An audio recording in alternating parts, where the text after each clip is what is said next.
नमस्ते, स्वागत तथा अभिवादन कार्यक्रम मेजर ऋषिमा र तपाईसँग छु म टीकाराम नेति। दर्शकबिन, एउटा पत्रकार या एउटा संचार गृहमा हुने एउटा संचारकर्मीले सधैँभरि अर्काकै समाचार भनेर दिन बिताउँछ, रात बिताउँछ अनि उसको दिनचर्या त्यसरी नै बितिरहेको हुन्छ।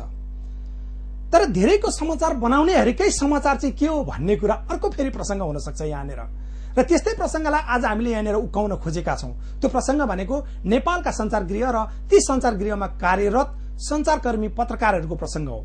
यो प्रसंग किन पनि आज आवश्यक छ भने एउटा कुनै पनि कम्पनी, एउटा कुनै पनि उद्योग खोल्नका निमित्त त्यो लगानी गर्ने मान्छेले त्यसमा मेन पावर कति हुने, कति लगानी गर्ने, त्यसबाट मेरो आम्दानी कति हो, नाफा कति हो, घाटा कति हो भन्ने कुरो सबै क्याल्कुलेसन गरेर सबै हिसाब गरेर मात्र उसले बिजनेस व्यवसाय सुरु गर्छ। तर नेपालमा एउटा यस्तो व्यवसाय, एउटा यस्तो बिजनेस सुरु गर्न साह्रै सजिलो छ जहाँ न कामदारको आवश्यकता पर्छ, न त्यसको भुक्तानीको कुनै उसले कसैसँग सम्झौता गरिरहनु पर्छ, सोझै खोलिदिए पुग्छ। त्यो भनेको संचारगृह हो, टेलिभिजन हो, त्यो भनेको पत्र पत्रिका हो, त्यो भनेको एउटा एफएम हो, या भनौं सोझै भन्दा कुनै पनि संचार माध्यम हो। र यसका सोझै यसका चपेटामा पर्ने, यसका पीड़कहरू भनेका आज पत्रकारहरू रहेका छन्। यही प्रसंगमा आज तपाईहरुसँग हाम्रा समाचारहरू तपाईहरु समक्ष हामीले पुर्याउन खोजिरहेका छौं। यो एउटा हाम्रो प्रयास मात्र हो। र आजको यस कार्यक्रममा हामीले क्यानाडामा रहेर विशेष गरिकन पत्रकारिता अध्ययन गरिरहनु हुने, पीएचडी गरिरहनु हुने एकजना हामीले भानुभक्त आचार्य, जो पत्रकार प्रशिक्षकको रूपमा पनि चिन्नुहुन्छ, उहाँलाई हामीले आज दमकको हिमशिखर टेलिभिजनको कार्यालयमा उहाँलाई अतिथिको रूपमा निम्ताएका छौं। स्वागत छ उहाँलाई कार्यक्रम मेजर इस्युमा, भानुभक्तजी। यसै गरी आज हामीले विराटनगर स्थित हाम्रो स्टुडियोमा हामीले राष्ट्रिय मानवाधिकार आयोगका पूर्वाञ्चलका संयोजक कोशराज नेउपानेलाई पत्रकारहरूको सन्दर्भमा केही बोल्नका निमित्त उहाँलाई हामीले निम्त्याएका छौं। कोशराजजी र सँगसँगै त्यहाँ हाम्रा पत्रकार अर्का एकजना विक्रम लुइटेल हुनुहुन्छ, जो यसभन्दा अघि पत्रकार महासंघको चुनावमा चाहिँ अध्यक्ष पदमा उहाँ पराजित हुनुभएको छ। तथापि उहाँ एउटा नेकपा एमालेको भातृ संगठन नजिक रहेको प्रेस चौतारीको केन्द्रीय सदस्य समेत हुनुहुन्छ र उहाँ पुराना पत्रकार हुनुहुन्छ विराटनगरको। उहाँ विक्रम लिटो, उहाँहरू दुवैजनालाई स्वागत छ कार्यक्रम मेजर इस्युमा। धन्यवाद। नमस्कार। धन्यवाद। अब अलिकति थोरै प्रसंग प्रवेश गरौं। विक्रमजी, सबैभन्दा पहिला आज त आखिर तपाईकै समाचार हामीले सुरु गर्न लागिरहेका छौं, भनौं हाम्रै समाचार ल्याउन लागिरहेका छौं। तपाईले जति वर्ष पत्रकारिता गर्नुभयो, अहिलेसम्मको अनुभवमा तपाई यो क्षेत्रमा लागिकन तपाईका एकदमै नमिठा तीता अनुभव जसले सम्पूर्ण पत्रकारहरूको प्रतिनिधित्व गर्छ, त्यसमा तपाईको थोरै अनुभव सुनाइदिनुस् र नेपालको पत्रकारहरू कस्तो अवस्थामा छन् भन्ने कुरो थोरै तपाईको अनुभव सुनाइदिनुस् न। खास गरेर म विराटनगरमा 15 वर्षदेखि पत्रकारितामा क्रियाशील छु र यो बीचमा 2-3 विषयहरू मलाई लाग्छ सबैभन्दा दयनीय अवस्था छन्। पहिलो, आर्थिक अवस्था, पत्रकारहरूको आर्थिक समस्या दोस्रो कुरा हो। पहिलो कुरा त्यो हो भने दोस्रो कुरा पत्रकारहरूको सुरक्षाको कुरा हो र तेस्रो कुरा कहिलेकाहीँ पत्रकार भएकै हिसाबले भन्नुपर्छ, तेस्रो कुरा चाहिँ पत्रकार आफै भित्रको शुद्धिकरणको पाटो चाहिँ महत्वपूर्ण पाटो हो। र मलाई लाग्छ मैले आफूले भोग्दै जाँदाखेरि चाहिँ यी 3 विषयसँग जोडेका कुराहरू चाहिँ महत्वपूर्ण विषय हुन् जस्तो मलाई लाग्छ। र हामीले जस्तो हामीसँग के छ भने मान्छेले समाचार लेख्यो, त्यो समाचारको विषयमा चाहिँ मान्छेले प्रतिक्रिया दिने एउटा बाटो हुन्छ, त्यो बाटो चाहिँ अपनाउन सकिरहेको छैन। जस्तो हामीले 65 सालमा एउटा पत्रिमा घटना हेर्यौं, एउटा समाचार, एउटा गाई जात्रे अङ्कमा समाचार लेखेको विषयलाई लिएर त्यहाँको पत्रिकाको कार्यालयमै बन्द गरेर पत्रकारहरूलाई पिटेको अवस्था हामीले हेर्यौं। कतिपय अवस्थामा हामीले विराटनगरकै खिलाजीको प्रकरण पनि हेर्यौं। यस्ता धेरै प्रविधिहरू छन्। जस्तो 63 साल माघ 21 गते मोरङकोटन सिनबारीमा मधेस आन्दोलन भएको बेला म आफै पनि पीडित भएको थिएँ। खास गरेर शान्ति र्यालीमा गएको अवस्थामा अघिल्लो अङ्कमा शान्ति र्याली चाहिँ आउने र मधेसको त्यो मुभमेन्टमा चाहिँ समाचारमा सहभागी नहुने भन्ने हिसाबले हामीलाई त्यतिखेर आक्रमण गरेको थियो। यो अवस्था चाहिँ अहिलेको ट्रेन हो मलाई लाग्छ। यो 3 कुराको चाहिँ यी केही घटनाहरू भए विक्रमजी, यी केही घटनाहरू भए हामी एकदमै ताजा उसमा छौं। हाम्रो चाहिँ मानसपटलमा अहिले पनि घुमिरहेको छ, झापामा एकजना पत्रकारको केही समय अगाडि हत्या गरिएको थियो। यसरी देशमा धेरै पत्रकारहरूको हत्या गरिएको छ र यो बीचमा पनि हामीले यस्तो अवस्थामा पनि पत्रकारिता गरिरहेका छौं। र तपाईलाई मैले सोझै भन्न खोजेको के हो भने, यदि तपाईले 14 वर्ष अर्कै क्षेत्रमा लगानी गर्नु भएको भए या तपाईले 14 वर्ष अहिलेसम्म पत्रकारिता जुन लगानी गर्नुभयो, तपाईले के अन्तर पाउनु भएको छ यसमा? होइन, मलाई लाग्छ म मेरो पेसाप्रति पूर्ण रूपमा सन्तुष्ट छु। यद्यपि कहिलेकाहीँ यस क्षेत्रमा लागिरहेका साथीहरू बीचको जुन एक खालको साथीहरूले गरेको गल्ती, कमी कमजोरीले गर्दा पत्रकारहरूमाथि कुटपिट हुने घटनाहरू छन्, त्यो घटनाले चाहिँ कहिलेकाहीँ मलाई पीडा बोध हुन्छ। तर के हो भने हामी यसरी नलागेको भए नेपालको पत्रकारिता यहाँसम्म आउँदैन थियो। हामीले हेरौँ 2046 सालको पत्र आन्दोलनमा चाहिँ जति पत्रकारहरूको भूमिका थियो त्यति उल्लेख्य थिएन होला, तर 62-63 हामी जतिका युवाहरू चाहिँ पत्रकारितामा नलागेको भए यो खालको अवस्था हुने थिएन। हामीले 62-63 का आन्दोलनमा पत्रकारहरूकै भूमिकालाई महत्त्वपूर्ण राख्यो। त्यस हुनाले यो आन्दोलन र अहिलेको उपलब्धि, गणतन्त्रको संस्थागत उपलब्धिको कुरा गर्ने भने मलाई लाग्छ म सन्तुष्ट छु। मेरो व्यक्तिगत जीवनको कुरा गर्ने भने भिन्दै पाटो, तर देश र जनताको लागि हेर्ने हो भने चाहिँ म सन्तुष्ट छु। त्यो पक्षमा सन्तुष्ट हुनुहुन्छ, तर अन्य पक्ष भने फेरि समीक्षाको विषय बन्न सक्छ है विक्रमजी? हजुर, अन्य पक्ष बन्न सक्छ। यसमा अब कोसराजी यहाँलाई सँगसँगै भनौँ न, यहाँ मानवाधिकार क्षेत्रमा काम गरिरहनु भएको छ, यहाँ पूर्वाञ्चलको संयोजक पनि हो, सँगसँगै यहाँले भन्नुपर्दा चाहिँ अन्य क्षेत्रमा लाग्ने मान्छेहरू र पत्रकारिता क्षेत्रमा लाग्ने मान्छेहरूमा समस्या चाहिँ कतिको देख्नु भएको छ आफैभित्र? यहाँले यहाँसँग त्यस्ता उजुरहरू आइपुगेका छन् छैन, या कसरी हेरिरहनु भएको छ यहाँले? पत्रकारहरू जो हुनुहुन्छ विचार र अभिव्यक्ति स्वतन्त्रताको प्रयोग गर्ने उहाँहरू एउटा प्रतिनिधि पात्र हो हाम्रो समाजको। सूचनाको हक सम्बन्धी कुरालाई जनता समक्ष लिएर जाने हाम्रो एउटा माध्यम पनि हुनुहुन्छ र सूचनाको हक, विचार अभिव्यक्ति स्वतन्त्रता, फ्री प्रेस भनेको मानव अधिकारको एउटा एजेन्डा पनि हो। यो हिसाबले हेर्दाखेरि जहाँ जहाँ उहाँले विक्रमजीले भन्नुभएको जस्तो अब भौतिक सुरक्षा, आर्थिक सुरक्षा र अन्य कुराहरूमा कतै समस्या भयो भने राष्ट्रिय मानव अधिकार आयोग समक्ष जानकारी आउने अथवा उजुरी आउने कुराहरूमा हामीले अब आफ्नो भूमिका कुरा त छँदैछन्। अब पत्रकारहरू भित्र कस्तो समस्या छन्, के छन् भन्ने कुरा चाहिँ अब हामी कहाँ राष्ट्रिय मानव अधिकार आयोगमा ती कुराहरू धेरै कम नोटिसमा आएका छन् होइन, ती कुराहरू त्यति आउँदैनन्। अब शुद्धिकरणको पाटोमा पत्रकार प्रेस चौतारीको अहिले केन्द्रीय सदस्य विक्रमजीले भन्नुभएको छ, उहाँहरूलाई पनि त्यो महसुस भएको छ जस्तो आयो उहाँको कुरा सुन्दाखेरि। आयोगमा चाहिँ यो विषयलाई भन्दा पनि बढी पत्रकारहरूको असुरक्षा, आक्रमण होइन, कतिपय अवस्थामा विस्थापन, धम्की जस्ता कुराहरू चाहिँ बढी हामी कहाँ जानकारीमा आएका छन्। तथापि यति हुँदाहुँदै धेरै पत्रकारहरूले चाहिँ ज्यान समेत गुमाउनु परेको छ। तर हामी यसो पनि भनिहाल्दैनौँ, धेरै पत्रकारहरूमा हामी आफै भित्रमा पनि धेरै कमजोरीहरू हुन सक्छन्। तथापि यो बीचमा एउटा नेपालको पत्रकारितालाई नजिकबाट निहालिरहनु भएको र आफू स्वयं पनि पत्रकार हुनुभएको र अहिले अन्तर्राष्ट्रिय रूपमा आफै पीएचडी गरिरहनु भएका, पत्रकारिता क्षेत्रमै लागिरहनु भएका र पीएचडी गरिरहनु भएका भानुभक्त सर हामी सँगसँगै हुनुहुन्छ। यहाँलाई पनि म थोरै प्रश्न गर्न मन लाग्यो, जस्तै नेपालको यो क्षेत्रको यो बीचमा यसरी यो भिडमा पत्रकारिता गइरहँदा, पत्रकारिता क्षेत्र र पत्रकारहरू जुधिरहँदा यहाँ अन्तर्राष्ट्रिय रूपमा फेरि यसैलाई अगाडि बढाएर लिएर जान सोचिरहनु भएको छ, गरिरहनु भएको छ। तर नेपाल र नेपालको पत्रकारितालाई कसरी हेरिरहनु भएको छ यहाँले चाहिँ? धन्यवाद ठिकाजी। खासमा 2-3टा कुरा अघि विक्रमजीले उठाउनु भयो, एउटा आर्थिक सुरक्षा, भौतिक सुरक्षा र क्षमता अभिवृद्धि। अब मैले चाहिँ सुरु गर्दाखेरि क्षमता अभिवृद्धिबाट सुरु गर्छु। हजुर, पहिले त्यो मान्छे उसले तालिम अथवा कुनै शिक्षा अथवा औपचारिक अनौपचारिक कुनै शिक्षा पायो कि पाएन, अनि त्यो योग्य भएर पत्रकारिता क्षेत्रमा लाग्यो कि लागेनबाट हामीले सुरु गर्न सक्यौं भने चाहिँ हामी यो आर्थिक सुरक्षा र भौतिक सुरक्षाको पाटोमा पनि अलि अगाडि बढ्न सक्छौं। जसलाई जतिखेर मन लाग्यो त्यतिखेर पत्रकार हुन पाइन्छ कि पाइँदैन, व्यावसायिक पत्रकार हुन पाइन्छ कि पाइँदैन बाट हाम्रो प्रश्न सुरु हुन्छ। हरेक व्यक्तिलाई, हरेक नागरिकलाई यो देशमा अभिव्यक्ति स्वतन्त्रता छ। यसको मतलब यो होइन कि हरेक व्यक्ति व्यावसायिक पत्रकार हुन सक्छ भन्ने होइन। व्यावसायिक पत्रकार हुनलाई व्यावसायिक क्षमता, त्यसको दक्षता, त्यसको शैक्षिक अथवा प्राज्ञिक अनुभवहरू जरुरी छ। र ती मान्छेले कुनै अर्को ठूलो सञ्चार संस्थामा गएर 2-4 महिना, 6 महिना, 1-2 वर्षको भोलन्टियर अथवा स्वयंसेवी हिसाबले काम गरेको, त्यहाँ ट्रेनिङ लिएको, त्यो कुराहरू जरुरी छ। नेपालमा चाहिँ के भइदियो भने हामी जतिखेर मन लाग्यो त्यतिखेर पत्रकार हुन सुरु गर्यौं। पत्रकार हुँदै गर्दा अनि बीचमा तालिम अथवा औपचारिक अनौपचारिक ढंगले सिक्दै गयौं। कति पत्रकारहरू चाहिँ साँच्चीकै त्यसमा कमिटेड भएर लाग्यौं, पढ्न पनि लाग्यौं, तालिम लिन पनि लाग्यौं र त्यसबाट सिकेर त्यसलाई व्यवहारमा उतार्न पनि लाग्यौं। तर यति धेरै ठूलो एउटा जमात अथवा संख्या छ जसले त्योसम्म एक्सेस पुर्याउनै सक्दैन, आफ्नो यो शैक्षिक क्षमतालाई अघि बढाउन पनि सक्दैन। मैले नेपालभरिका करिब 70 जिल्ला म घुमेको छु यो देशमा।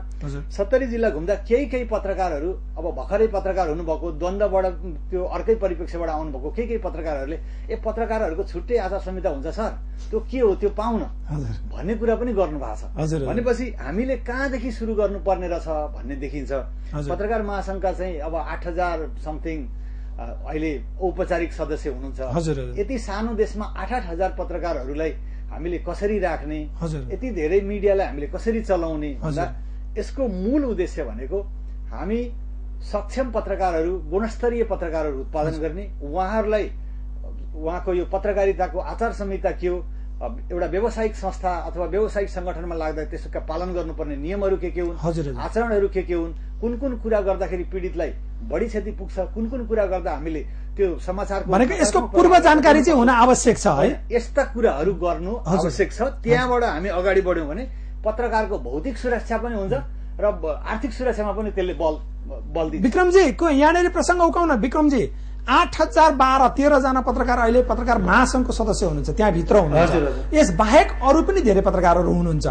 यसरी जसरी सञ्चार माध्यमहरू पलाउँदै गए त्यसरी नै पत्रकारहरू पनि पलाउँदै गए, या सञ्चारकर्मीहरू पनि बढ्दै गयो संख्या। अब हामीलाई थाहा छ पत्रकार हुनलाई वास्तवमा अहिले यदि प्र्याक्टिकली रूपमा प्रयोगात्मक रूपमा हेर्ने हो भने पत्रकार हुनलाई मात्रै कलम र कपी बोक्यो भने पत्रकार हुन सक्छ भन्ने एक खालको चाहिँ अहिले सोचाइ पनि अवधारणा छ र प्र्याक्टिकली त्यो देखिएको पनि छ।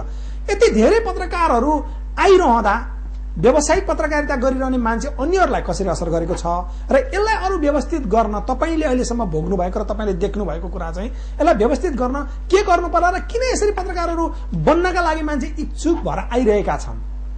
मलाई लाग्छ पत्रकारहरू बन्नको लागि इच्छुक हुनुको एउटा कुरो के हो भने यसले जुन सुविधाहरू जस्तो भनौँ न पहुँचको कुरा हुन्छ। जस्तो एउटा पत्रकार भयो भने त्यसले के हुन्छ भने जिल्लामा रहँदा प्रमुख जिल्ला अधिकारी, प्रहरी प्रमुखदेखि लिएर केन्द्र काठमाडौँमा रहँदाखेरि त्यहाँको मन्त्री, त्यो लेभलको एउटा खालको पहुँच भेट्ने जुन खालको चार्मिङ देखिरहेको छ त्यो हिसाबले एउटा मान्छेहरू आउँछ। त्यो हिसाबले पनि मान्छेहरूको प्रवेश छ। तर अब यसलाई अलिकति अघि भानुभक्त सरले भने जस्तो शुद्धिकरण गर्नको लागि चाहिँ एक दुईवटा बाटोहरू हामीले देखिरहेका छौँ। जस्तो तपाईँलाई मानिलिउँ न, तपाईँकै हिमशिखर टेलिभिजन छ भने यो पोस्टको लागि यति योग्यता हो भन्ने हिसाबले तपाईँले पहिल्यै क्राइटेरिया तोक्नु भयो, त्यो अनुसारको मान्छे लिनुभयो भने त्यहीँबाट छाँटिन्छ। अहिले ठुला ठुला मिडियामा काम गर्नको लागि, जस्तो देशमा नाम चलेका मिडियाहरूमा काम गर्नको लागि एउटा निश्चित मापदण्ड त्यो मिडियाले लिन्छ कम्तीमा। यहाँलाई मैले त्यही सोधिरहेको छु, निश्चित मापदण्ड हुन्छ तर भएन। अनि धेरै पत्रकारहरू यहाँ जन्मिए क्या, र यसको बीचमा पनि तपाईँले पत्रकारिता गरिरहँदा तपाईँले देखेको अनुभव चाहिँ सेयर गरिदिनु न, मैले त्यो भन्न खोजिरहेको छु। होइन, खास गरेर अब पत्रकारहरू धेरै जन्मिए भन्दा पनि अघि हामीले तपाईँले सुरुमै कार्यक्रम सुरुवात गर्दा पनि लगानीको कुराहरू गरिराख्नु भएको थियो। अब अहिले चाहिँ हामीले यो कुरा उठेको चाहिँ मलाई लाग्छ 64 को गणतन्त्र यो संविधान सभाको निर्वाचन पछाडि चाहिँ हामीले यो घनीभूत ढङ्गले अलिक बढी ढङ्गले उठाइरहेको विषय हो। त्योभन्दा अगाडि चाहिँ हाम्रो मिसनको हिसाबले नै पत्रकारिता चलिरहेको थियो। हामीले गणतन्त्रको कुरा उठायौँ, कतिपय अवस्थामा द्वन्द्वमा लागेका साथीहरूले द्वन्द्व पत्रकारिताको नाममा गरिराख्नुभयो। अब यो मलाई लाग्छ भानुभक्त सरले भने जस्तो यो कुराहरू चाहिँ अब पछिल्लो समयमा आएर मलाई लाग्छ यो शुद्धिकरणको अवस्थामा हुन्छ। पत्रकार महासंघले पनि यो क्राइटेरिया पुगेका मान्छेहरू पहिला मैले महासंघको सदस्यता लिनको लागि चाहिँ मैले 2टा कटिङ पेश गर्दा हुन्थ्यो भने कम्तीमा अहिले प्राथमिक लेभलको एउटा शिक्षाको कुरा महासंघले गरेको छ, एसएलसी पास गरेको छ, आइए पास गरेको छ, बिए पास गरेको छ। एउटा क्राइटेरियामा छिर्दैछ। मलाई लाग्छ 4-5 वर्षभित्रमा यो क्राइटेरियाभित्र हामी मिट गरेर जान्छौँ। त्यसले अलिकति शुद्धिकरण गर्छ।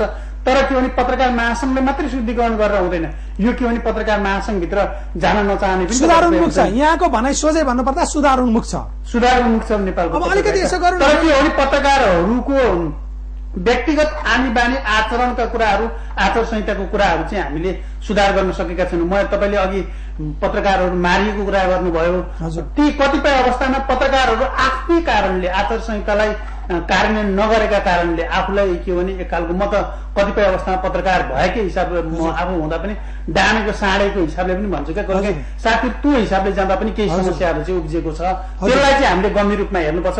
पूर्व मेचीदेखि भएका घटनादेखि कोशी हुँदै तपाईँलाई सगरमाथा र बारादेखि लिएर पश्चिम डडेलधुरासम्मका घटनामा जाँदाखेरि केही न केही पत्रकारहरूको कमजोरी चाहिँ छ। एउटा पत्रकार हुने पत्रकार मात्रै भएको कारण होइन, ऊ खानेपानीको अध्यक्ष बन्छ, ऊ तपाईँलाई के भने एउटा एनजिओको यहाँले भने जस्तै एउटा पत्रकार धेरैवटा संस्थाहरूमा पनि आबद्ध रहेको छ। दर्शकबिन, त्यही भएर आज तपाईँहरूलाई हामीले के पनि आग्रह गरिरहेका छौँ भने यदि तपाईँहरूसँग त्यस्तो कुनै गुनासो छ भने, तपाईँ कसैबाट प्रताडित हुनुभएको छ भने कृपया यहाँले कसैको नाममा उल्लेख नगरिकन आफ्ना समस्याहरू राख्न सक्नुहुन्छ र जसलाई हामी गम्भीरताका साथ लिएर निकायसम्म पनि पुर्याउन सक्छौँ। किनभने आज हामीसँग राष्ट्रिय मानवाधिकार आयोग पूर्वाञ्चलका संयोजक समेत हुनुहुन्छ र यहाँहरूको आज यो गुनासाका लागि हामीले 023-585-443 नम्बर टेलिफोन खुल्ला राखेका छौँ र यहाँहरूको गुनासो पनि आज हामी सुन्नेछौँ। सँगसँगै अब हामीले प्रसङ्ग केलाउन खोजेको के हो भने यहाँनिर लगानीकर्ताहरूको पनि कुरा आउँछ। अहिले सञ्चार माध्यममा लगानी गर्ने मान्छे कुन तहको मान्छे हो र उसले कहाँबाट त्यो लगानी गरिरहेको छ र कसरी पत्रकारहरूलाई उसले आफ्नो बहसमा पारिरहेको छ भन्ने प्रसङ्ग पनि अर्को हुन सक्छ। यसलाई पनि हामी सँगसँगै उठाउनेछौँ। कोषराजी, यहाँलाई म थोरै कुरा प्रसङ्ग सोध्न चाहन्छु। धेरै पत्रकारहरूले तलबमा आउँदा कुटाई खाएका छन्, जसले तलब लिन जाँदाखेरि कुटाई पनि खाएको प्रसङ्ग हामीसँग छ र काम गरेको पारिश्रमिक नदिएका पनि धेरै उदाहरण छन्। यहाँले के गरिरहनु भएको छ त्यस्ता ठाउँमा, त्यस्ता प्रसङ्गमा?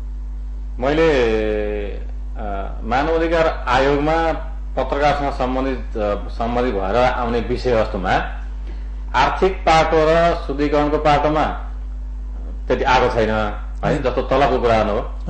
भौतिक असुरक्षा, आक्रमण, धम्की, विस्थापन जस्ता कुराहरू, हत्या जस्ता कुराहरू चाहिँ बढी आइरहेको छ र यो नआएर पनि हामीले खोजी यसमा काम गरिरहेको अवस्था पनि हो। अब तलब माग्दाखेरि कुनै त्यस्तो खालको आक्रमण अथवा कुटपिट भयो भन्ने कुरा चाहिँ हामीले नेपाल सरकारले पनि यो कहाँ धेरै छोडिदिएको छ भन्दाखेरि न्यूनतम पारिश्रमिक निर्धारण समिति अथवा त्यो खालको अनुगमन गर्ने संयन्त्र बनाएर पत्रकार संस्थालाई पत्रकारिताकै माध्यमबाट त्यसलाई चाहिँ करेक्सन गर्ने अथवा त्यसलाई इम्प्लिमेन्ट गर्ने, अनुगमन गर्ने संयन्त्र बनाएको हुनाले पनि होला राष्ट्रिय मानव अधिकार आयोगमा एउटा पनि निवेदन उजुरी अथवा कतैतिर भनौँ न यो मैले तलब पाइनँ दिलाइदिनु पर्यो भन्ने आएको। मैले थोरै रोके। हामीसँग एकजना कलर आउनु भएको छ। हेलो, को कहाँबाट बोल्नुभयो? म रमेश कार्की, विराटनगरबाट। हजुर, मेरो प्रश्न चाहिँ नि हाम्रो कोषराज नेपाल सर, नमस्कार, उहाँलाई म राम्रै चिन्छु भने र भानुभक्त सरलाई पनि। अहिले भर्खर भानुभक्त सरले उल्लेख गरेको कुराहरू वास्तवमा एकदमै सही मैले ठानेको छु। किन भन्दाखेरि ट्रेनिङ भन्ने कुरा चाहिँ एकदमै जरुरी छ, जसले चाहिँ तपाईँको चाहिँ training is the process for education which both mind and body are work under exercise discipline भन्छौँ हामी। मैले देखेको कुरा चाहिँ के छ भन्नुहुन्छ भने उहाँले भन्नुभयो नि आर्थिक, भौतिक र शारीरिक कुराहरू जो गर्नुभयो त्यो वास्तविक एकदम सही पनि छ। अहिले देखिएको समस्या के छ भन्नुहुन्छ भने पत्रकार जगतमा हुन त अब पत्रकारले गर्दाखेरि नै देशमा धेरै ठुला तपाईँको चाहिँ भनौँ न राम्रा पक्षका कुराहरू पनि। कृपया यहाँको ठ्याक्कै जिज्ञासा या प्रश्न के हो त्यो?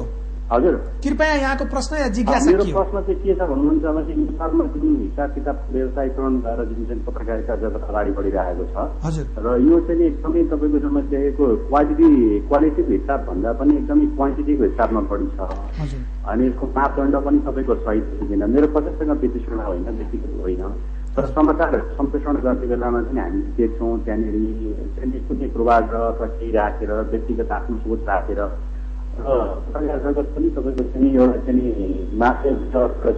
भनेको यहाँले भन्न खोज्नु भएको एउटा सञ्चारकर्मी पत्रकार अलि बढी संवेदनशील भएर रिपोर्टिङ गरिदिए हुन्थ्यो। धन्यवाद यहाँलाई, धन्यवाद। यही प्रश्न हाम्रो उहाँले सायदै भानुभक्त सरलाई राख्न खोजिरहनु भएको थियो। अलि बढी संवेदनशील भएनन् नेपालका पत्रकारहरू, अलि बढी रिपोर्टिङ गर्ने क्रममा अलिकति लापरवाही गरेको हो कि भन्ने उहाँको गुनासो आयो। किन यस्तो हुन्छ भानुभक्त सर? संवेदनशील हुनलाई त्यो मैले के गर्नुपर्छ पत्रकार भएर भन्ने कुरा पहिले बुझ्नु पर्यो। म यो प्रोफेसनमा उसै आएँ, सोच्दै नसोची आएँ, अब गर्दै सिक्दै जान्छु भन्दाखेरि कुनै मान्छेले गाडी चलाउँदैछ अथवा गाडी छ, म अब यो हाँक्दै सिक्दै गर्छु भन्यो भने त्यसले बिचैमा लगेर लडाएर ती सबै मान्छे मार्न सक्छ। पत्रकारहरू पनि एउटा प्रोफेसनल मिडियामा आउनलाई तपाईँलाई ब्लग खोल्न अथवा सानोतिनो वेबसाइट खोल्न अथवा सानोतिनो कम्युनिटी पेपर आफ्नो संस्थाको हितको लागि चलाउनलाई त्यत्रो धेरै ट्रेनिङ आवश्यक छैन। तर यदि सबै मासलाई, पब्लिकलाई राष्ट्रिय मिडियामा, टेलिभिजनमा काम गर्छु भन्ने हो भने उसले पुरै त्यसको ज्ञान, सैद्धान्तिक ज्ञान पनि र व्यावहारिक ज्ञान पनि उसले लिएकै हुनुपर्छ। त्यो भयो भने मात्रै हामी, जस्तै अहिले उहाँले भन्नुभयो सतही समाचार भन्नु, सतही समाचार किन आउँछ भन्दा गहिरिएर जाने त स्किल हुनु पर्यो नि, त्यसै आउने र गहिरिएर जाने समाचार। इनडेप्थ रिपोर्टिङको लागि उसको लागि धैर्य हुनु पर्यो, त्यसमा लगानी हुनु पर्यो, टिमले सपोर्ट गर्नु पर्यो। अब आज यहाँ जो औपचारिक कार्यक्रम हुन्छन्, जसले प्रेस विज्ञप्ति बनाउँछ, जसको चाहिँ प्रेस स्टेटमेन्ट आउँछ, ती कुराहरू चाहिँ इमिडिएट समाचार हुन्छन्। तर त्यो कुनै पर्दा पछाडिको घटना, कुनै भ्रष्टाचार भइरहेको कुरा, इमिडिएटली नदेखिने कुरा छ, त्यसमा पत्रकारहरूले त्यति ध्यान नदिनुको कारण चाहिँ त्यहाँ समाचार छ भनेर त्यो खोज रिपोर्टिङ, खोजी पत्रकारिताको जुन एउटा अभ्यास हो, त्यो अभ्यास हामीले गर्न नसकेको, सिकाउन नसकेको, प्र्याक्टिस हुन नसकेको कुरा पनि छ। दक्षताको कमी हुन सक्छ होइन भानुभक्त सर, दक्षताको पनि कमी हुन सक्छ होइन। र सँगसँगै एउटा कुरा अलिकति उठाइदिनु न, एउटा भनाइ छ नि नेपालीमा, काम अनुसारको दाम होइन। हजुर, अब एउटा पत्रकारले पारिश्रमिक पाउँदैन, पैसा पाउँदैन, तर उसलाई पत्रकार बन्न रहर छ भनौँ, बाध्यता पनि छ, धेरै वर्ष गरिसक्यो, अब अर्को पेसामा कसरी लाग्ने, कन्टिन्युटी पनि गर्नु छ। यसको बहानामा कोही पाठकलाई ठग्नुपर्छ यो भने होइन, ठगिनुपर्छ यो भने होइन, तर उसले के पायो भन्ने प्रसङ्गमा चाहिँ हामी प्रवेश गर्न सक्छौँ कि सक्दैनौँ? पत्रकारले के पायो, कुन पेसामा के पायो भनेर यदि उसले म यो पेसामा कति रिटर्न पाउँछु, म कति लगानी गर्छु भनेर यदि उसले त्यो सोचेको भए, त्यो पहिले पत्रकारितामा जान्छु कि जाँदैन छु भनेर उसले प्लान गर्थ्यो। म पढ्छु कि पढ्दिनँ, म कति लगानी गर्छु, कति समय दिन्छु भन्थ्यो। मान्छे पनि आफ्नो बहकाममा पत्रकार भएको छ हेर्नु। त्यो अब एउटा संस्थालाई, राज्यलाई, फलानु निकायलाई मात्रै दोष दिने कुरा छैन यहाँ। पत्रकार आफू पनि कति क्षमता, दक्षता लिएर त्यो क्षेत्रमा प्रवेश गर्यो। यहाँ कति मान्छे कुनै विषयमा मास्टर्स गरेर जाँदाखेरि पनि राम्रो पारिश्रमिक नपाएका पनि थुप्रै उदाहरण छन्। त्यो कुराको बारेमा हामीले त्यति यो गहन रिपोर्टिङ गर्न सकेका छैनौँ। तर पत्रकार चाहिँ अब एसएलसी दिएका मितिबाट अथवा नदिएकै मितिबाट पनि पत्रकारहरू हुने पनि छ।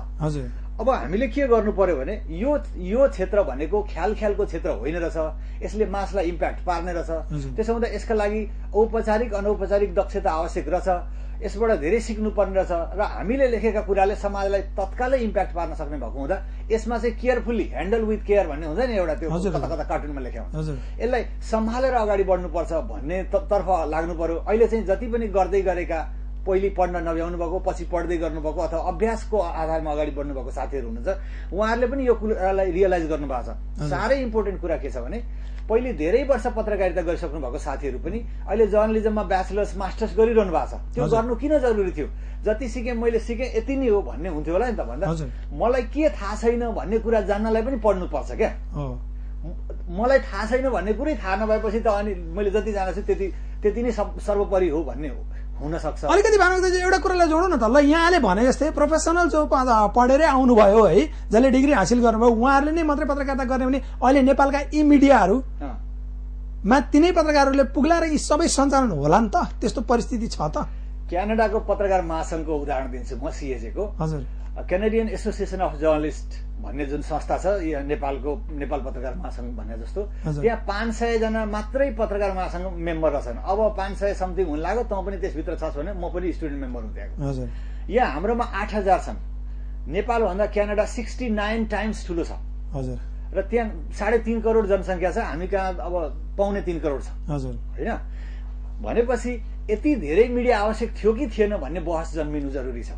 हजुर, कैलाली भन्ने जिल्लामा 19 वटा दैनिक र 14 वटा एफएम रेडियो छन्। हजुर, हामीले यहाँ हिजो गर्दाखेरि झापा जिल्लामा पनि 14 वटा एफएम रेडियो र त्यस्तै 14-15 को हाराहारीमा दैनिक पत्र पत्रिकाहरू छन्। यति धेरै पत्र पत्रिका जरुरी थियो कि थिएन? यसलाई एकीकृत गरेर पनि जनतालाई सूचित गर्न सकिन्थ्यो कि सकिँदैन थियो? अब त्यो बहस जरुरी छ। थुप्रै सटर खोलेर, थुप्रै घरै पछि एन्टेना ठहराएर मान्छे पछिका पत्रिका निकालेर मात्रै प्रेस स्वतन्त्र हुँदैन।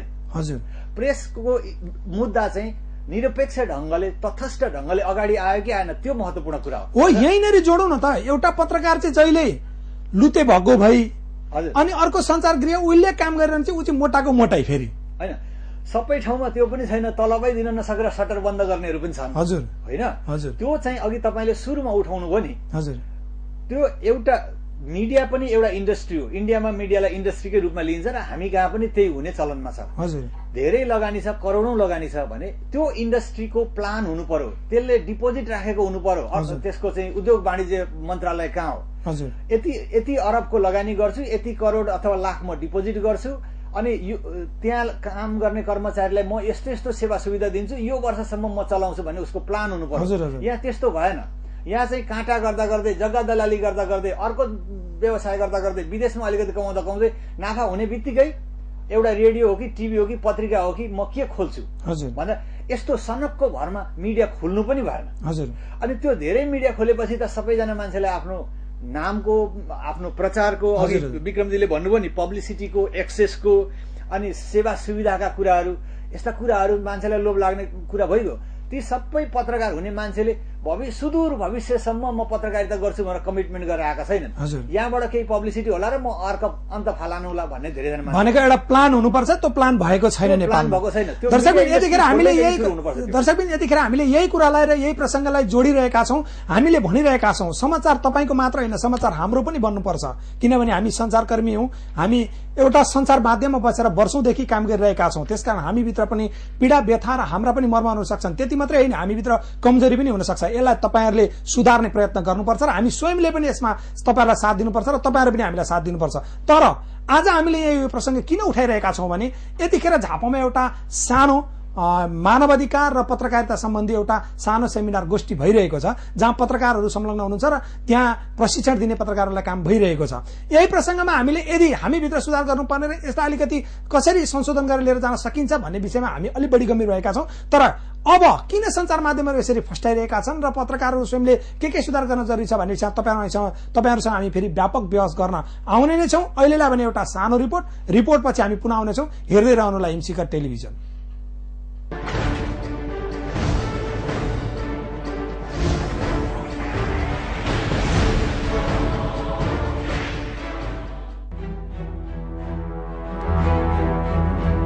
दक्षिण एसियाको पत्रकारिताको इतिहासमा अग्रपंक्तिमा रहेको नेपाली पत्रकारिता पटक पटक निशानामा पर्दा झन समस्याग्रस्त छ। अन्तर्राष्ट्रिय स्तरमा पत्रकारिता शुरू भएको 442 वर्षपछि नेपालमा सन् 1898 मा सुधासागर मासिकका रूपमा पत्रिका प्रकाशन भएको मानिएको छ।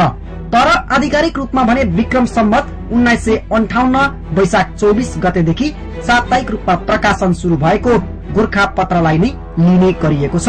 यसरी गोर्खा पत्रबाट शुरू भएको नेपाली पत्रकारिता पछिल्लो क्रममा रेडियो, एफएम, टेलिभिजन र अनलाइन हुँदै जुन किसिमको सञ्चार गृहको बाढी आएको छ, त्यो अनुरूपको व्यावसायिकता नझल्कदा कति अवस्थामा पत्रकार आफै पनि निशानामा पर्दै आएका छन्। यो रेडियो नेपाल हो। साँझ 7 बजेको समाचारमा स्वागत छ। अब समाचार विस्तारमा।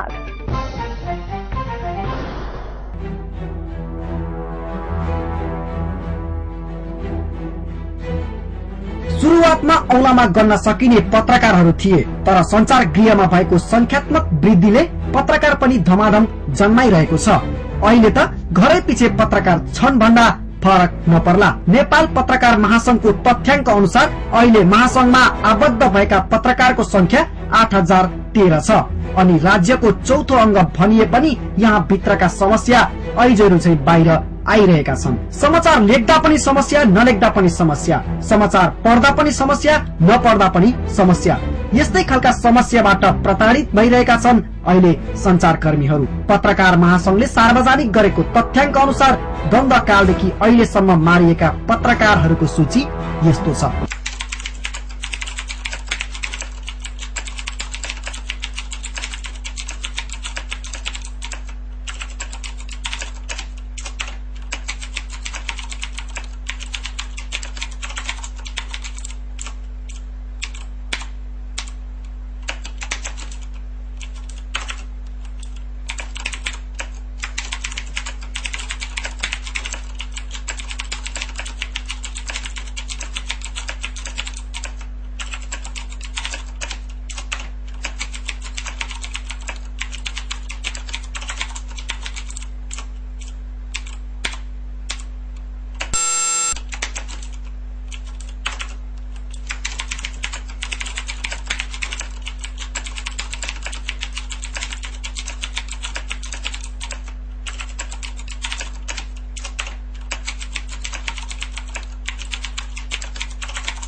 द्वन्द्वकालदेखि अहिलेसम्म बेपत्ता पारिएका पत्रकारहरूको सूची यस्तो छ।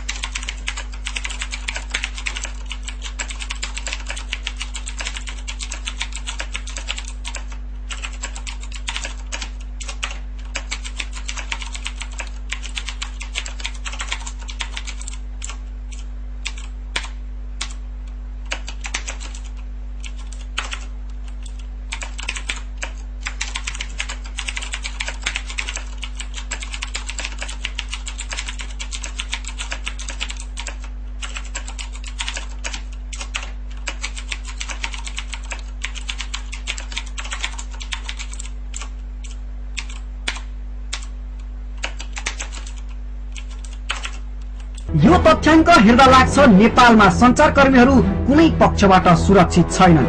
कतिपय स्थानमा त पत्रकारले आफूले चाहेर पनि समाचार संकलन र सम्प्रेषण गर्न जाने अवस्था नै छैन। कतै मारिने डर अनि कतै चाहिँ कानूनी अडचन।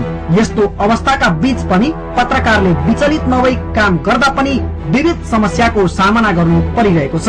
सञ्चारकर्मीले भोगेका समस्याहरू यस्ता छन्। भुटले सुताएर हिर्का गर्नाले सुरुकै पिरियडमा र पछि पिट्दाखेरि हातको एउटा हड्डी टुटेको थियो, त्यो पछि सुधार गर्न शान्ति आउँछ भने मैले पत्रकार छोडेर म छोड्छु। मैले त्यसम्म भनेको थिएँ, मैले उनीहरूसँग झुकेको त्यही गरेर। हुन त राज्यको चौथो अङ्ग भनिन्छ पत्रकारलाई, तर खै त त्यो व्यवहार। समाचार लेख्दा पनि समस्या अनि समाचार नलेख्दा पनि समस्या। आखिर यो समस्याबाट कहिले मुक्ति पाउलान् त सञ्चारकर्मीहरूले?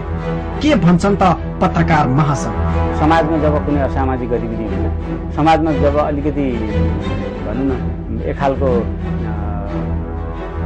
इरर आउँछ नि, पत्रकार त्यहाँ पुगिहाल्छ। ती मान्छेहरूमाथि हमला भइरहनु भनेको के हो भने अब त्यो लेयर सकिएपछि को आउँछ त? पत्रकारहरूले लेख्न छोड्छन्। पत्रकारहरूले सम्पादकीय टिप्पणीमा समाजमा भइरहेको व्यक्ति ल्याउन छोड्छन्। सम्पन्न भएका पुराणहरू आयोजना गरिएका समाचारहरू बज्न थाल्छन्। त्यसपछिको हमलामा को पर्छ? राजनीतिक दलहरू पर्छ, अरू पेसाकर्मीहरू पर्छ, अधिकार कर्मीहरू पर्छ। यो वाल भत्किँदा पनि समाजलाई चासो भएन, अरूलाई चासो भएन भने त मेरो विचारमा यसको परिणाम त दुर्भाग्यपूर्ण। पत्रकारिता जगतमा अर्को दुःखद पाटोलाई केलाउने हो भने पारिश्रमिक पनि पर्न आउँछ। सरकारले न्यूनतम पारिश्रमिक तोकेको भए पनि 60% सञ्चारकर्मीले पारिश्रमिक पाएका छैनन्। सञ्चारकर्मीहरू मकैमा घुन पिसिए झै पिसिएका छन्। यसरी कहिलेसम्म चल्ला? आखिर कहिलेसम्म? अनि पत्रकारिता आफैमा कमजोर हो कि कमजोर पारिएको हो? यसको जवाब कसले दिने? कसले?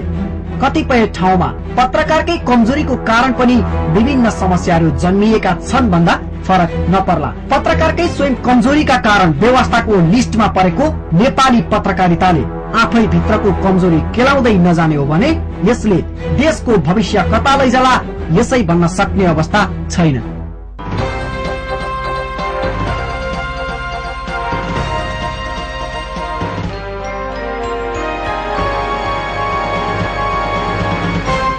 ब्रेकपछि स्वागत छ दर्शकबिन।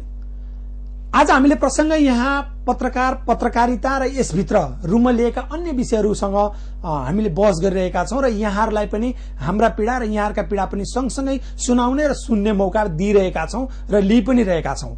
र यहाँनिर के छ भने दक्षिण एसियामा यदि पत्रकारिताको इतिहास हेर्ने हो भने 100 वर्ष नागेको इतिहासमा नेपाल पनि पर्छ र त्यतिखेर जम्मा 100 वर्ष अघि 4वटा पेपरहरू निक्लिन्थे, 4वटा अखबारहरू निस्किन्थे। ती मध्ये 3वटा भारतबाट र एउटा नेपालबाट निस्कन्थ्यो। 5वटा निस्कन्थ्यो र 5वटा मध्ये भारतबाट 4वटा र एउटा नेपालबाट, जुन गोर्खापत्र थियो। यति लामो इतिहास बोकेको पत्रकारिता क्षेत्र तर पनि आज व्यवस्थित हुन सकिरहेको छैन। कमजोरी कसको? यसलाई केलाउन आवश्यक छ। यहाँ पत्रकारहरू संगठित हुने नाममा विभिन्न जातीय वर्गीय संगठनहरू पनि उत्तिकै यतिखेर पलाउन थालेका छन्। संचार गृहको त कुरै नगरौं। त्यसपछि सँगसँगै पत्रकार महासंघले पनि वास्तवमै आज पत्रकारहरू भित्रको इच्छालाई कति बुझ्न सकेको छ छैन, यो अर्को समीक्षाको विषय फेरि बन्न सक्छ। यहाँनेरि न्यूनतम पारिश्रमिक निर्धारण समिति पनि गठन भएको नभएको होइन, भएकै थियो, तर पनि त्यसले खासै माखो मार्न सकेन। बरु एउटा तथ्याङ्क सार्वजनिक गर्यो, 60% पत्रकारहरू नेपालमा पारिश्रमिक नै नलिकन, पैसै नलिकन आफ्नो काम गरिरहेका छन्। यो पक्कै पनि दुःख लाग्दो। तर कसैले पैसा या पारिश्रमिक नपाएकै भरमा पाठकहरूले गलत सूचना पाउनुपर्छ, यसको विरोधी म पनि हुँ, तपाई पनि हो र सबैजना। तर भइरहेको छ यस्तै पनि। यसलाई हामीले सुधार्न आवश्यक छ।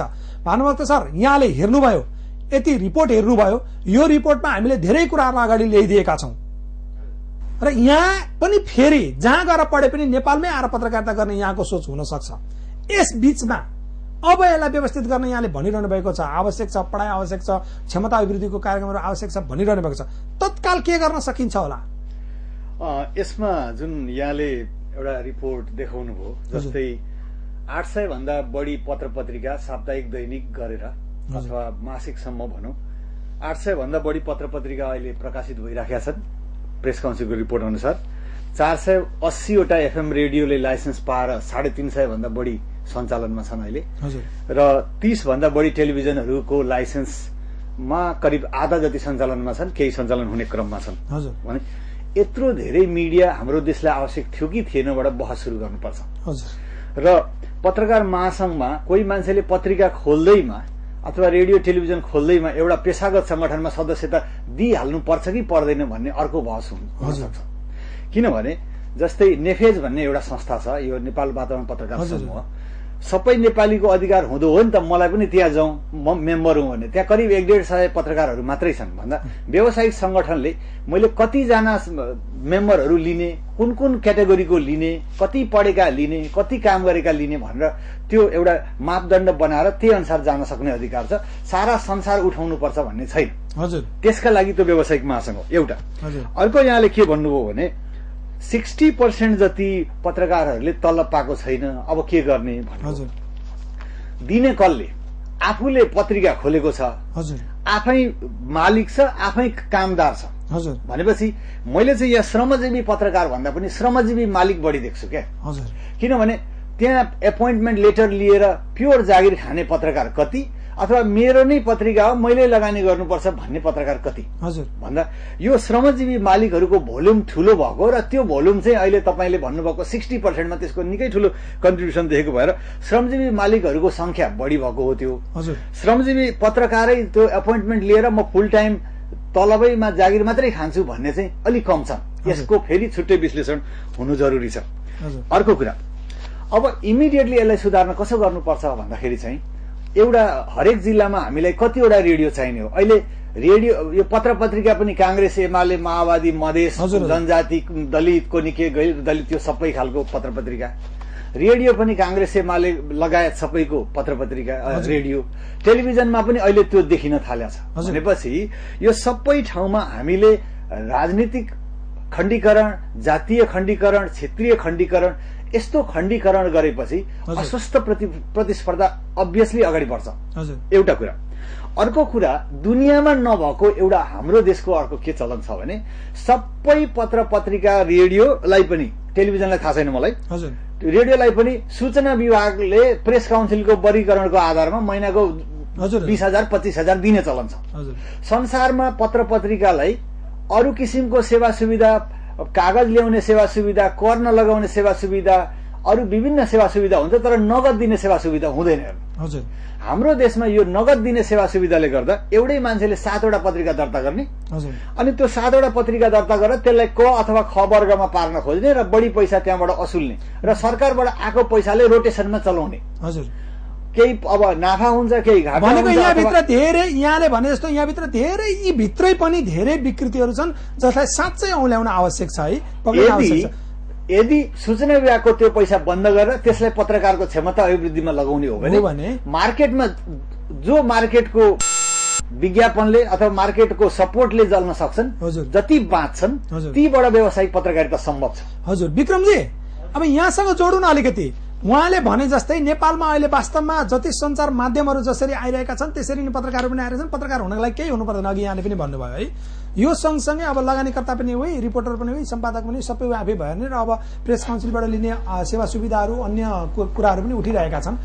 यो बीचमा नि यो पत्रकारिता गरिरहँदा तपाईँ सँगसँगै गरिरहनेहरूले बिना तलब पनि काम गरिरहनु भएको छ क्या? होइन, मसँग जोडेको कतिपय साथीहरूको तलब भन्दा पनि कम तलबमा काम गरिरहेको अवस्था, हजुर त्यो अवस्था छ। मलाई अलिकति भानुभक्त सरको कुरामा एक दुईवटा जोड दिन मन लागेको, उहाँको कुरामा केही समर्थन, केही अलिकति। जस्तो नेपालमा कति मिडिया आवश्यक थियो कि थिएन भन्ने कुरा चाहिँ र लगानीकर्ताको हामी स्रोतको कुरा गरिरहेका छौँ नि, यो कुरो सही छ। तर एउटा कुरो के भने हामीले प्रेस तथा अभिव्यक्ति स्वतन्त्रतासँग जोडेर पनि कहिलेकाहीँ मिडियाहरूलाई हेर्छौँ। त्यसो हुनाले राज्यले के भन्दाखेरि पत्रिका खोल्ने, के अरे दर्ता गरेको दर्ता खारिज नगर्ने भन्ने कुरा गरौँ। अनि लगानीकर्ताको मात्रै कुरा गर्दाखेरि के हो भन्दाखेरि त्यसले चाहिँ ठुला लगानीकर्ता मात्रै, हामी जस्तो गरिब मुलुकमा ठुला लगानीकर्ता अलिकति पैसा भएका मात्रै मान्छेको हातमा चाहिँ मिडिया पर्यो भने के अवस्था हुन्छ भन्ने खालको कुरा पनि हुन्छ। तपाईँले अस्ति मात्रै लोकमान सिंह कार्कीको विषयमा बहस हेर्नुभयो। अन्नपूर्ण दैनिक भन्ने एउटा पत्रिकाले लोकमान सिंह कार्कीको पक्षमा बहस गर, कान्तिपुरले चाहिँ विपक्षमा बहस गर, मैले नामै किटेर भने अन्यथा नजाओस्। यो खालको एउटा संरचनाभित्र मात्रै बहसहरू सिर्जना हुन्छन् र त्यो एउटा पहुँचभित्र मात्रै जान्छ भन्ने मलाई लाग्छ। राज्यले चाहिँ आवाजविहीनहरूको आवाज बनाउनको लागि अलिकति सहुलियतहरू दिएको अवस्था छ। तर भानुभक्त सरले भने जस्तो नगदै अनुदान दिने कुराको चाहिँ म पनि विरोधी हुँ र यो कुराले धेरै विकृति जन्माएको छ। त्यस हुनाले यो लगानीकर्ताको कुराहरूमा उठाएर हामी हेर्छौँ कहिलेकाहीँ लगानी चाहिँ यति यति हुनु पर्थ्यो भनेर यो अहिले 4-5 वर्षदेखि अलिक घनीभूत ढङ्गले आएको बहस हो। तर हामीले त्यो सँगसँगै त्यसका प्रेस तथा अभिव्यक्ति स्वतन्त्रता, आवाजविहीनहरूको आवाज ल्याउनको लागि सामान्य स्तरको मान्छेहरूको अहिले पनि तपाईँको के अरे फर्स्ट पेजमा हेर्नु न, प्रचण्ड, बाबुराम, माधव नेपालदेखि बाहेक अरूको कसको समाचार आउँछ र? कम्तीमा त्यो लोकल पत्रिका, साप्ताहिक पत्रिकाले त्यहाँको गाउँको मान्छेहरूको समाचार त लेखेको छ नि त। त्यहाँ त प्रचण्डको समाचार आउँदैन नि, त्यहाँ त माधव नेपालको समाचार आउँदैन। त्यहाँ चाहिँ उर्लाबारीबाट पत्रिका निस्क्छ, उर्लाबारीको गाविस अध्यक्षको आउला, त्यो खालको कुरा। आवाजविहीनहरूको आवाज चाहिँ सञ्चार माध्यम हो, यो सबैले स्वीकार गर्छन् है। तर आवाजविहीनहरूको आवाज चाहिँ सञ्चार माध्यम बन्यो भने सञ्चार माध्यममा कार्यरत सञ्चारकर्मीहरूको आवाज त पत्रकार महासंघ भनेर बुझिन्छ है। बुझ्दा पत्रकार महासंघ प्रति जुन खालको काम गरिरहेको छ पत्रकार महासंघले, आम पत्रकारहरूले चाहिँ 60% चाहिँ पैसा नलिकन काम गरिरहेको अवस्थाका सन्दर्भमा तपाईँ त्यहाँको एकपटकको पत्रकार महासंघको त्यहाँको अध्यक्षको पदमा पनि तपाईँ दावेदार हुनुहुन्थ्यो है, र तपाईँ अहिले पनि इन्ट्रेस्टेड हो, भोलि पनि हुन सक्छ है, हिजो पनि थियो, हामी सँगसँगै हुन सक्छौँ। तर यसमा सँगसँगै जुन काम गरिरहेको छ नि यसप्रति के हामी सन्तुष्ट छौँ त? जस्तो पत्रकार महासंघले जति ढङ्गले काम गर्नुपर्ने हो त्यो देशव्यापी रूपमा गर्न सकेको छैन। तर के हो भने हामी पत्रकार भित्रै कमजोरी छ। अघि भानुभक्त सरले भन्यो नि श्रमजीवी माली। अनि हामीले गरिरहेको पत्रिकामा म एउटा पत्रकारको नेताको रूपमा काम गर्ने, अनि मैले चलाइरहेको मिडियामा चाहिँ पत्रकारले पाए कि पाएन भनेर चाहिँ हामीले कहिले पनि त्यहाँभित्र बहस गरेन। र मलाई लाग्छ नेपालमा मोरङ जिल्ला, झापा जिल्ला अथवा देशव्यापी रूपमा पत्रकारको नेता भनिएका हामी जस्ता मान्छेहरू छौँ। ती मान्छेहरूले चलाएको मिडिया हाउसमा चाहिँ कम्ती पत्रकारहरूले न्यूनतम पारिश्रमिक दिनुपर्छ भनेर अभियान चलायो भने मलाई लाग्छ यो सबै घटेर जान्छ। तर अभियान चलायो भने कि यसको नेतृत्व गरेर तपाईँ अगाडि बढ्ने भन्ने कुरा हो क्या? अभियान चलायो भने भन्ने कुरा हाम्रो जस्तो तपाईँलाई म एउटा उदाहरण दिउँ। म विराटनगरमा रहेर एउटा रेडियो पूर्वेली आवाज भन्ने रेडियोमा पनि प्रमुखको रूपमा काम गरेको छु। त्यहाँ मैले कम्ती पत्रकारहरूलाई 7,228 न्यूनतम पारिश्रमिक दिनुपर्छ भन्ने हिसाबले मैले त्यहाँ रेडियोबाट अभियान चलाएको छु। मबाट कुरा गर्नु चाहिँ म आफू क्लियर रूपमा छु, तर सबै कुराहरू कार्यान्वयन गर्न गाह्रो होला कतिपय अवस्थामा। तर अघि यो हामीले लगानीकर्ताहरूको कुरा गरिरहेका छौँ, यो विषय चाहिँ अलिकति समीक्षाको विषय हुन सक्छ। तर यो विषयहरू समीक्षा गरेर पत्रकार आफै भित्रबाट चाहिँ अलिकति अगाडि बढ्नु पर्यो। त्यो हुन सकेको पनि चाहिँ के हुनसक्छ, तर पत्रकार पनि बन्ने, शिक्षक पनि बन्ने, पत्रकार पनि बन्ने, प्राध्यापक पनि बन्ने, पत्रकार पनि बन्ने, व्यापारी पनि बन्ने, चारतिर हात लगाउनु हुँदा समस्या चाहिँ एउटै मात्रै व्यवसाय गरे पनि अहिले पनि एउटा राम्रो पत्रकारले महिनामा 15-20 हजार रुपियाँ सहजै कमाउन सक्छ। नेपालको आर्थिक अवस्थालाई निहालेर चाहिँ हामीले काम गर्नुपर्छ। तपाईँ आर्थिक अवस्था नेपालको के छ त्यो सन्दर्भमा जोडेर यो प्रसङ्गलाई यहाँसँग जोडौँ। एउटा पत्रकारले सूचना दिने बाहनामा या कुनै सञ्चार माध्यममा काम गर्ने बाहनामा आफूले पारिश्रमिक पाएको छैन भनेर कमसल खालका समाचारहरू या भनौँ भरपर्दा समाचारहरू नहुने या अर्कालाई ठेस पुग्ने खालका समाचारहरू प्रशस्त अगाडि आएका छन्, जहाँ इन्भेस्टिगेटर जुन अध्ययन गर्नु पर्थ्यो, जुन अनुसन्धान गर्नु पर्थ्यो त्यो नगरिकन पनि धेरै आएका छन्। यस्तो सन्दर्भमा चाहिँ मानवाधिकार आयोगले दुईटै पक्षमा, एउटा पत्रकारको पक्षमा उसले नपाएको पारिश्रमिक नपाएको होइन र उसले आफ्नो दायित्व पूरा नगरेको सन्दर्भमा समाचार लेखेकै कारण अर्को मान्छेलाई असर गरेका घटनाहरूमा राष्ट्रिय मानवाधिकार आयोगले के गर्न सक्छ र के गर्दैछ? यहाँ पत्रकारको कारणले मानवाधिकार संरक्षण भएको, पीडितले न्याय पाएको कुरा त प्रशस्तै छन्, त्यसमा अहिले नजाउँ। तर तपाईँको आशय चाहिँ मिडियामा आएको समाचारको आधारमा कसैको अधिकार हुनुभयो अथवा कसैलाई केही असर पर्यो के गर्ने भन्नेमा राष्ट्रिय मानवाधिकार आयोग त छैछ। मलाई के लाग्छ भन्दाखेरि मिडियामा समाचार कस्तो ल्याउने कस्तो नल्याउने भन्ने कुरा एउटा आचार संहिता पत्रकार महासंघ आफैले प्रेस काउन्सिलले पनि जारी गरेको छ। त्यसको सन्दर्भमा त्यही कुनै मेकानिजम होला जसले चाहिँ त्यसको अनुगमन गर्ला, अथवा मिडियामा समाचार आएको कारणले अहिलेको मुलुकले चाहिँ फौजदारी कानूनहरू विभिन्न बनाएको छ, त्यही कानून नै उल्लङ्घन भयो भने अदालतमा पनि मुद्दा माग लाग्नु पर्ला होइन, त्यो पनि एउटा अवस्था छ। यहाँ चाहिँ हामीले अब विभिन्न संयन्त्रहरूको प्रयोग अलिक बढी हुने, तर अब राष्ट्रिय मानवाधिकार आयोगले चाहिँ हामी अनुगमन गरेर कुन पत्रिकाबाट कुन पत्रकारबाट होइन के भयो भन्ने कुराको जानकारी ध्यान आकर्षण गर्न सकिन्छ। तर अब आयोग आफैले स्वयं कानुनी कारवाही चलाउने अथवा त्यो खालको कुरालाई मुद्दामा लाने भन्ने अधिकार त हामीलाई छैन। हामी चाहिँ मुख्य रूपमा राज्यको यसो भनिदिनु न त। त्यसो भने यहाँसँग धेरै पत्रकार र पत्रिका या चाहिँ तपाईँको टेलिभिजन या रेडियो एफएम को विषयमा पनि धेरै जनगुनासोहरू चाहिँ सुनिन्छ, तर त्यो कम्प्लेन चाहिँ यहाँहरूसम्म आइपुग्दैन क्या? त्यो मुद्दा त्यहाँसम्म किन आइपुग्दैन? त्यो जनगुनासो मलाई लाग्छ मानव अधिकार सम्बन्धी उल्लङ्घन, स्पष्ट उल्लङ्घन भएको भए आयोगमा आउँथ्यो होला।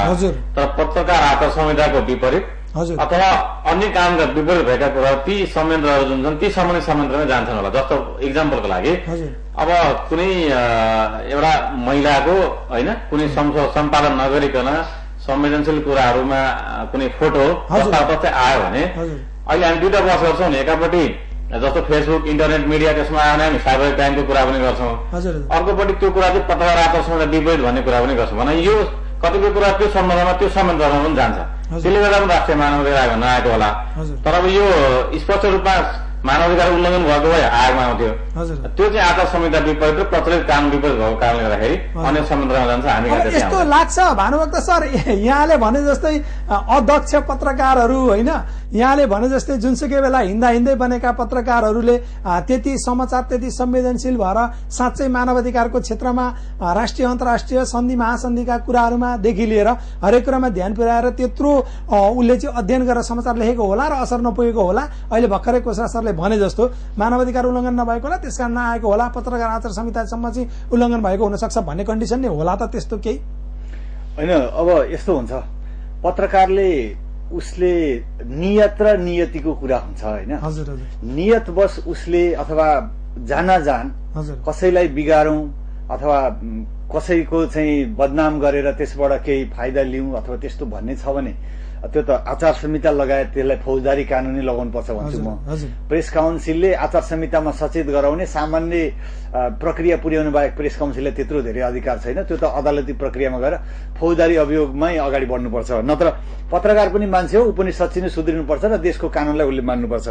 तर समस्या के भयो भने अहिले धेरै मिडिया खुल्दा र नेपालको आर्थिक अवस्था, मार्केट, जुन विज्ञापनले अथवा कुनै सपोर्टबाट चाहिँ मिडिया सञ्चालन हुनुपर्ने, मिडियाको आफ्नै उत्पादन सेलबाट मिडिया सञ्चालन नहुने यो अर्कै खालको बिजनेस भएको कारणले गर्दाखेरि नेपालको आर्थिक अवस्था चाहिँ घट्दै जाने अथवा नबढ्ने, मिडिया चाहिँ रातारात बढ्ने हुँदाखेरि हामीलाई समस्या भएको। यो कुरामा चाहिँ अहिले काठमाडौँमा एउटा बडो पपुलर एउटा कोटेसन जोक्स के भनौँ, जागिर पनि तलब पनि भन्ने कुरा आएको छ क्या। तँलाई जागिर दिएँ भने म तँलाई तलब दिन्न, तलब चाहिँ त अन्तै उठाएर खा भने जस्तो। म फलानु मिडियामा छु, एउटा आइडी कार्ड बोकेँ, अब म चाहिँ मार्केटमा गएर कसैलाई थर्काएर तर्साएर अथवा फकाएर कसरी खाने हो खा भने जस्तो खालको पाराले काठमाडौँमा मिडियाहरू चलिरहेछन्, ठूला मिडियाहरू। किनभने काठमाडौँको पनि अहिले आर्थिक अवस्था अलि सुध्रेको छैन अथवा त्यो सबै मिडियालाई धान्न सक्ने छैन भनेपछि बाहिर पनि त्यस्तो समस्या होला भने अब जागिर खाने लाइसेन्स मात्रै भयो पत्रकारिता र तलब चाहिँ मार्केटमा उठाउनु पर्ने हो भने त्यहाँ इथिकल कुराको गुन्जायसै हुँदैन। हजुर, यो कारणले गर्दा अब चाहिँ हामीले अघि विक्रमजीले पनि उठाउनु भएको थियो, अब चाहिँ हामीले एउटा जिल्लामा कतिवटा खालका रेडियो चाहिन्छन् अथवा कतिवटा चाहिँ पत्रिका चाहिन्छन्, कतिवटा चाहिँ टेलिभिजन चाहिन्छ भन्ने बहस पनि एउटा गर्नु पर्यो। टेलिभिजन त एकदम कम छन्, त्यसमा बहस नगरे पनि हुन्छ।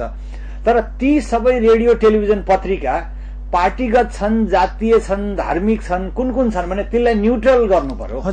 त्यो न्युट्रल भयो भने हामीलाई थोरै रेडियो थोरै टेलिभिजनले पुग्छ। ती न्युट्रल छन् कि छैनन्, एउटा पक्षमा, एउटा दलमा, एउटा आस्थामा मात्रै तिनले जोड दिन्छन् कि अथवा तिनले न्युट्रल समाचार भन्छ? न्युट्रल बनाउनु पर्यो। भानुभक्त चाहिँ अलिकति प्रश्न जोड्नु न। जस्तै हामीसँग एकदमै समय कम छ, र यहाँ म अन्तमा के सोध्न चाहन्छु भने जस्तै यो अहिले हाम्रो आम सञ्चार माध्यम जसरी नेपालमा अगाडि बढिरहेछ द्रुत गतिमा र पत्रकारहरू पनि त्यसरी नै आकर्षित हुने क्रम जारी छ, यसलाई हामी इन्टरनेसनल लेभलको अन्तर्राष्ट्रिय लेभलमा लगेर यहाँको पत्रकार र पत्रकारिता क्षेत्रलाई आम सञ्चारको विकास चाहिँ कसरी गर्न सक्छौँ? एकदम छोटो शब्दमा राखिदिनु, हामीसँग समय एकदमै कम छ। एउटा चाहिँ पत्रकारिता अथवा आम सञ्चार र पत्रकारिता पढेका सबै मान्छे पत्रकार हुनुपर्छ भन्ने छैन। त्यसमा सूचना अधिकृत, प्रवक्तादेखि public relation officer, front desk officer, media management, थुप्रै विभिन्न विकल्पहरू छन्। हामीले त्यो थाहा नपाएर सबै पत्रकार हुने एउटा चलन बढ्यो। यसलाई हामीले रोकेर अरू पनि विकल्प छन् भन्नेतिर जानुपर्छ, नम्बर 1। नम्बर 2, हामीले भइसकेका जतिले हामीले लाइसेन्स दिइसकेका छौँ रेडियो टेलिभिजन अथवा पत्र पत्रिकालाई भने त्यो सबै एकै ठाउँमा खुलेर एकै ठाउँमा प्रदर्शित गरेका छन् कि ती विभिन्न ठाउँमा खुलेर भौगोलिक हिसाबले पनि ती सही ठाउँमा छन् अथवा कम्युनिटीको हिसाबले पनि सही ठाउँमा छन् भनेर तिनलाई रिलोकेट गर्नुपर्छ। भिड हुने ठाउँमा एकै ठाउँमा 17 वटा एफएम, नहुने ठाउँमा केही पनि नहुनेबाट त्यसलाई बचाउनु पर्छ। दोस्रो कुरा। तेस्रो कुरा चाहिँ हामीले पार्टी पत्रकारिता अथवा जातीय पत्रकारिता भन्दा यसलाई चाहिँ एउटा तटस्थ पत्रकारिता गर्न सक्यो भने धेरै रेडियो टेलिभिजन चाहिँदैन। यो अलिक कमले पनि पुग्छ भन्ने अर्को पनि मेसेज हामी दिन सक्छौँ। हजुर, अब विक्रमजीसँग छिरौँ। विक्रमजी, अब हामीले गर्दै गरेको पत्रकारितामा धेरै कुराको अब सुधारको खाँचो छ, धेरै कुराहरू आइरहेछ र वास्तवमा पाठकहरूले पनि हामीलाई बुझ्न नसकेको पनि हुन सक्छ। ती सबै कुराहरू पनि ल्याउनु पर्ने छ। तर यही बीचबाट हामीले अहिले तत्काललाई हामीले निष्पक्ष निडर पत्रकारिता गर्न, पत्रकार पनि सुरक्षित हो र पाठकले पनि सही सूचना पाओस् भन्नका लागि प्र्याक्टिकल्ली गर्ने तपाईँ हामी नै हो। के गर्नु पर्ला तत्काल?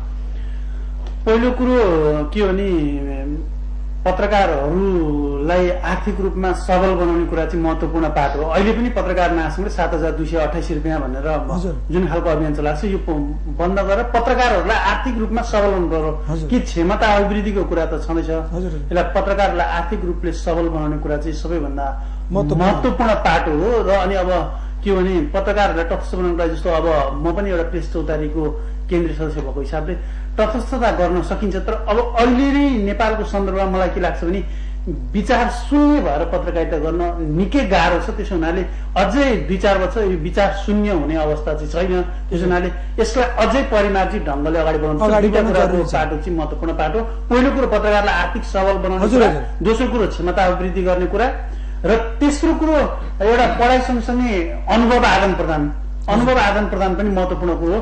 पत्रकारितामा डिग्री गरेको मान्छेले मात्रै पत्रकारिता गर्न सक्छ। त्यो सँगसँगै व्यवहारिक ज्ञान पनि चाहिन्छ, किनभने सोसाइटी बुझ्नु पर्यो, समाज बुझ्नु पर्यो, कुन मान्छे कहाँ गर्छ, सबै कुराहरूको अनुभव चाहिँ चाहिन्छ। धन्यवाद। यही प्रसङ्ग हाम्रो कोषराजीसँग हो। कोषराजी, यहाँले भने जस्तै उजुरीहरू मात्रै आएपछि यसलाई अगाडि बढाउने हो या एउटा पत्रकारको कारण अर्को मान्छेलाई कति असर गरिरहेको छ, उसको मानवाधिकार कति उल्लङ्घन भइरहेको छ, या एउटा पत्रकारले समाचार लेखेकै कारण उसको ज्यानसम्म गयो या ऊ जोखिममा पर्यो भन्ने यस्ता विषयलाई मानवाधिकार आयोगले अब कसरी हेर्न सक्छ? यो टेलिभिजन मार्फत आम पाठक, दर्शक र आम पत्रकारलाई यहाँले केही कम्तीमा आउँदालाई जवाब चाहिँ दिनु पर्यो। पत्रकारको भौतिक असुरक्षा जस्ता कुराहरू जुन चाहिँ प्रेस स्वतन्त्रतासँग जोडिएर हुन्छ भने राष्ट्रिय मानवाधिकार आयोग त्यसमा उजुरी पर्खिँदैन होइन, आफू स्वयं त्यसको जानकारी लिएर छामिनु अगाडि बढ्छ। त्यो गरेको छ विगतमा पनि, भविष्यमा पनि त्यही हुन्छ। अब जहाँ पारिश्रमिकको कुराहरू आयो, आचार संहिताको कुराहरू आयो, मुलुकले के गरेको छ भन्दाखेरि त्यस्ता कुराहरूलाई राष्ट्रिय मानवाधिकार आयोगलाई भन्दा अन्य निकायहरूलाई सबल बनाएको छ, त्यो हेर्न मेकानिजम बनाएको छ। त्यसले गर्दाखेरि हामीले सबैले स्वीकारेको, पत्रकारले पनि स्वीकारेको, अब त्यसमा सरकारले पनि स्वीकारेको स्थिति भएको हुनाले हामीहरूले कम अरू निकायले गर्दाखेरि प्रभाव गरेको हुन्छ भन्ने कुराले हामीले अलिकति कम चासो दिनु परेको। यसमा यहाँले जुन न्यूनतम पारिश्रमिक र यो तलबमा अलिक बढी जोड दिनुभएको हुनाले मलाई के लाग्छ भन्दाखेरि एउटा फ्याक्ट्रीमा मजदुरको तलब 8,000 तोकिन्छ, त्यो तुरन्त लागू भएर जान्छ। तर हामी न्यूनतम पारिश्रमिक समितिले पत्रकारको बारेमा गर्दाखेरि किन लागू भएन भन्ने कुराको अलिकति खोजनीति चाहिँ गर्नु पर्यो। र यो मलाई के लाग्छ भने यहाँ अब उतापट्टि चाहिँ फ्याक्ट्रीका मजदुरले ट्रेड युनियन राइटको प्रयोग गरेर त्यो भएको हो कि एक्सर्साइज गरेर त्यो लागू भएको हो कि, र हामीले चाहिँ ट्रेड युनियन राइट जस्तै कुराहरू प्रयोग नगरेको हो कि? हजुर कोषराज, हामीसँग एकदमै समय कम छ, त्यही भएर यहाँलाई म अलि जोड दिन चाहिरहेको छु। एउटा चाहिँ पत्रकारको कारण अर्को एउटा पाठक या दर्शकलाई चाहिँ असर गर्यो भने सोझै के गर्न सक्छन् उनीहरूले भनिदिनु न। मुलुकको कानून अनुसार त्यो एउटा उपचारको बाटो छ। मैले अघि पनि भने पत्रकारले कसैको माननीय गरेको भए गाली बेइज्जती हजुर होइन, पत्रकारले कसैको अब गोपनीयताको हक उल्लङ्घन गरेको भए गोपनीयताको कुराहरूमा त्यो कुराहरूमा हामी कानून बनाउँछौँ, हामी प्रहरी अदालतमा जान सकिन्छ।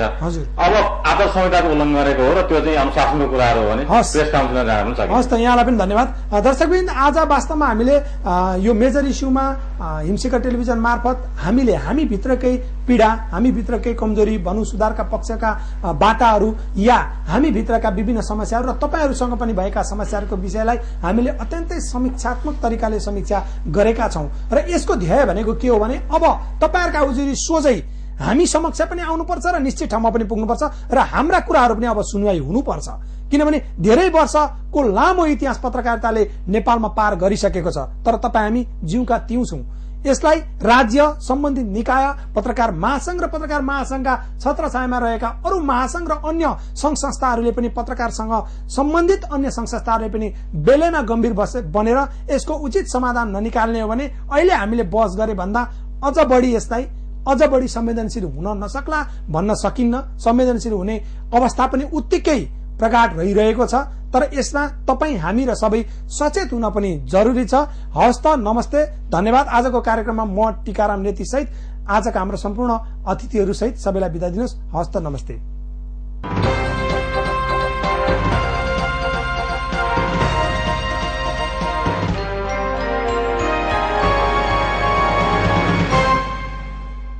Sponsored by Pashupati TMT Turbocon Steel Bar.